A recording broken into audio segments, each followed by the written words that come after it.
Ano nakauna na ka na? Sobra kung nasilan na mo na. Sa silan nga taklob? Gani niya. So nya silan po nang gibutang ni man eh. Puksi. Ay puksi. Pero nakahuna ka na kita katong video sa unang Itong naisungay sa kabaw. So mo to ni sunlog ka. Oy klaro oy. Dili hait? Buko ilaw. Dili ba ni hait? Kasi ba mas maayo na lang sila advice na namo dili wala man yung Tagalan na lang gud na gud. Lan out Tagalog. Di kay ang ano sumbako ma. Ano ba? Ay, klaro ni mo. Di na bitaw na mo dito sa video nga bawal. Ano lang bawal po na. Kita buko tong nay silhi nga plastic yang ibutang dito. Na pwedeng silhi ka plastic? Kanang tasala. Tol. Murag map. Bawal na may ngana. Ikaw tong naisungay sa una dili. Dili oy lahi to. Kita vlog nimo. Ha? Kita vlog. Kita vlog. Kisa po kahimo ani pod. Nganong gibutangan po nimo ni og sungay-sungay? Ning sani? Tunok-tunok, mura magag Silik wa. Usa man ni tuyom o suyo kasabot ani nga. Di bitaw ingani gud nga helmet. Bawal mo gid ni kay ngano. Dili mo ni safety. Una ha substandard nimong helmet. Unya og mahulog ni butang mahulog ni. Unya ang gasunod madisgrasya unya matusok dire. Di mas naapa kay tulubagon.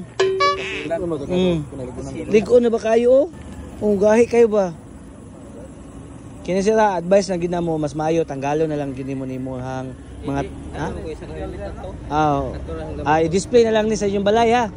Dili na mo ni confiscate kay wa may katungod ng confiscate ani pero alang tanggala lang. Pulihin na lang ayon na gamita kay unang-una substandard biya gining helmeta bawal biya gini inahatagan na mo konsiderasyon pero katong tarong-tarong po di ay po ngani nga sabot mami nga maghatag mo style pero ayo po ning naitunok-tunok kay delikado manggod ha palihog lang shifters sa may kayso yan shifters Ano to yung mga idea ka mo sa malikot kasi pero bawal gina. Itaw kamo pwede man pero bawal ha.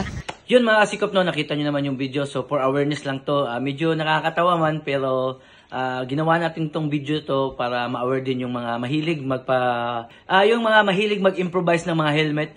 Pwede naman siguro yung mga design lang pero huwag naman po nating gagawin yung mga may mga nakakatusok kasi napakadelikado po yun lalo na po yung mga substandard kasi pag nahulog po yun tulad nga po ng sinasabi ko sa inyo is baka po madisgrasya yung sumusunod sa inyo o kayong mismo nahulugan nyo. Kaya ayun po, ginawa po yung video ito for awareness. Sana po maintindihan nyo. At wag po sanang tularan yung mga ganito. So kung gusto nyo mag-design, hindi naman po na pinagbabal basta hindi lang po na compromise yung safety ng ating sarili at ng ating mga kasabayang motorista. So ayun po, sana pa natutunan po kayo sa video ito. Ingat po palagi at paki-share na lang po ng video ito para may spread na rin po yung ating awareness sa ibang mga motorista. Maraming salamat po, God bless po at thank you po sa support, Motosikop.